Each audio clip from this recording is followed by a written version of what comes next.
Christmas is fast approaching and the silly season is here.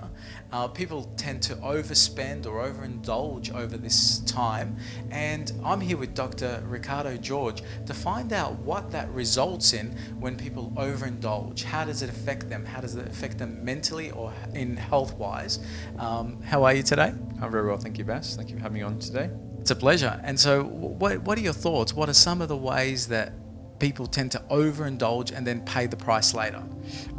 Certainly, probably changing a lot of their typical behaviors. It happens very easily. So they may eat more than typically would. They'll stay out later. They may drink more alcohol than they usually would. They may exercise less. So a lot of the changes in the behavior shifts very significantly to things that we wouldn't ordinarily do.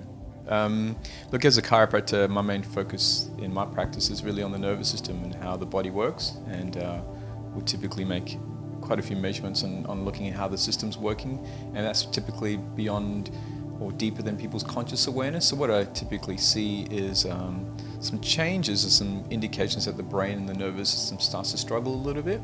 So I start seeing more stress patterns emerge, more fatigue patterns, more issues perhaps with disconnections, and so I try to address those as effectively as I can with people, so they can start to be aware of the changes in their bodies, because the bodies are really going to be the feedback components to give them indication about that overindulgence or overspending, and then help them to reconnect with that so they can have a festive season that's more festive, more enjoyable, more fulfilling. Typically, for example, let's say with work functions, I've seen a couple of people where I can certainly see the nervous system's in a fight or flight response.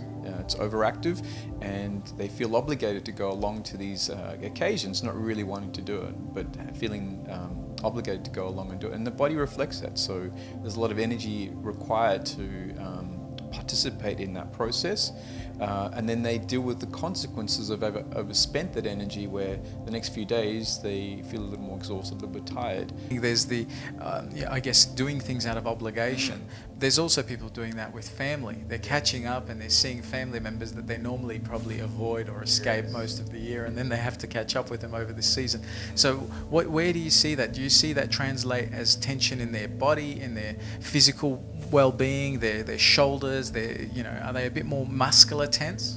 That's a fascinating one. There's probably no other time than this festive season where all the issues you have with your family come up, because now you're forced to spend some time with them, and any kind of stuff that's unresolved or unprocessed shows up in the physiology. So other things that we've seen, there was a study put out in 2016, and they measured people's fluctuations in weight gain, and they saw that there was a definite shift over periods of holiday season, and probably the greatest shifts would occur around about, let's say, up to 1% from ideal weight situations, and that has consequences also. The energy production is different. We start eating more carbohydrates and sweets and simple sugars, which changes the physiology. So just looking from a nervous system brain perspective, that typically causes more stress in the body. Things that sugars that are burnt up very, very quickly creates, again, more fluctuations in how the body works, and that leads you to different extremes, so you're not going to feel very good either. What are some of the solutions that you would highly recommend for people to consider or contemplate going into the silly season? And rather than saying, I'll wait till I come out of it to detox, what could be some of the steps along the way that could make them better? Okay, so listening to when your body said it's full and it's done, that's a good start. Again, perhaps not filling up your plate as much as you ordinarily would, enjoying things, eating a bit slower, keeping your fluids up, reducing alcohol intake.